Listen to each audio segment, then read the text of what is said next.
Her laughter echoed across the marble hall.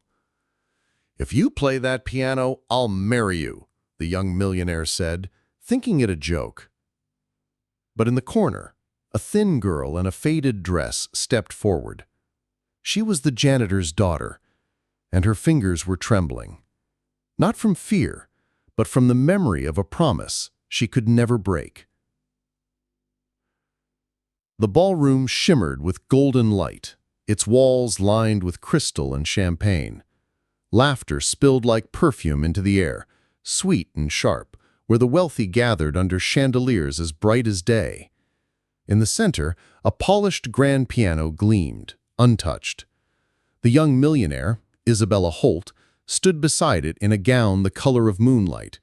Her hair caught the light like spun gold, her smile wide and careless.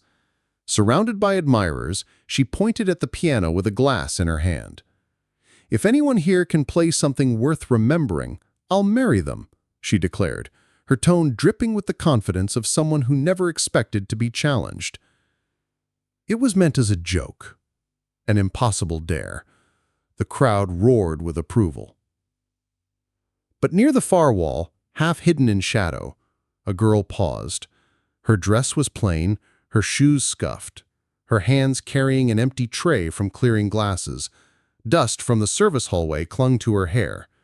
She was the janitor's daughter, Elena.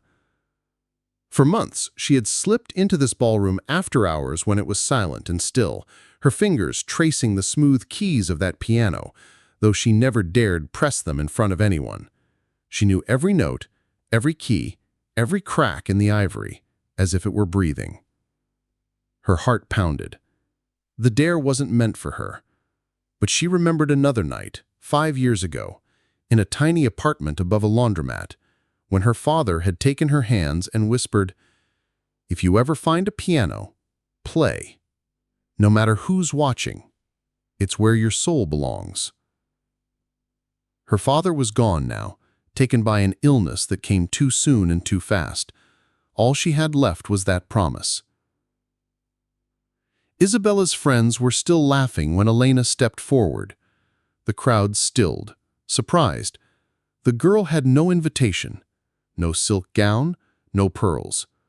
Only eyes that carried something heavier than pride. "You?" Isabella's voice softened into disbelief. "You know how to play?" Elena said nothing. She simply moved past her, each step deliberate, each breath steady. The room had fallen so quiet that the hum of the chandelier felt like thunder. Bystanders exchanged glances, some curious, some doubtful. A few smirked. No one stopped her. She sat at the piano. Her fingers hovered over the keys. She closed her eyes and breathed in. She could smell the faint polish of the wood, hear the murmurs behind her, feel the warmth of the keys under her fingertips. And then, she began. It wasn't a grand, loud piece meant to dazzle.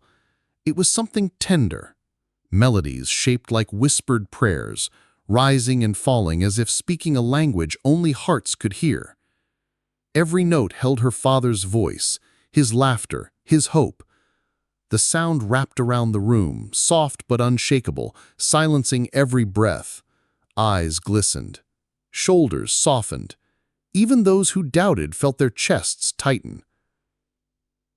When she finished, she didn't bow.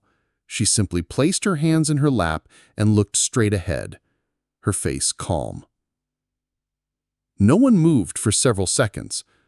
Then, from the far end of the room, a man in a dark suit, one of the oldest investors present, began to clap.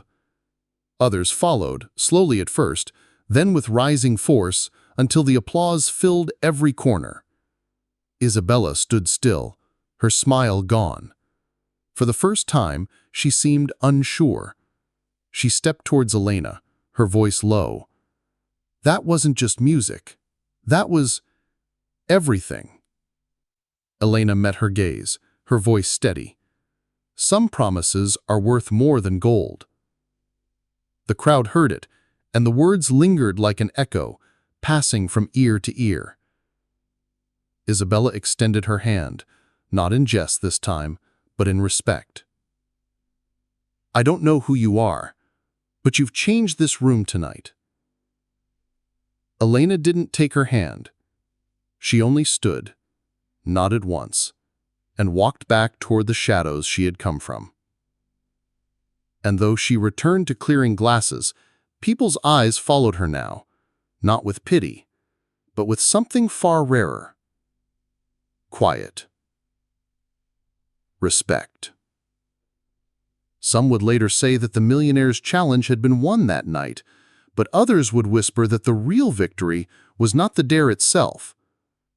It was the way a girl with nothing walked into a room of power, spoke without words, and left the entire world listening. Silent strength is the loudest kind of power. In a world that measures worth by wealth and titles, sometimes it is the unseen, unheard people who hold the truest beauty. Respect is not given to the loudest voice, but to the soul that speaks without demanding. Wherever you are watching from, share your thoughts on this story. And if you believe in the quiet power of dignity, subscribe for more stories that honor it.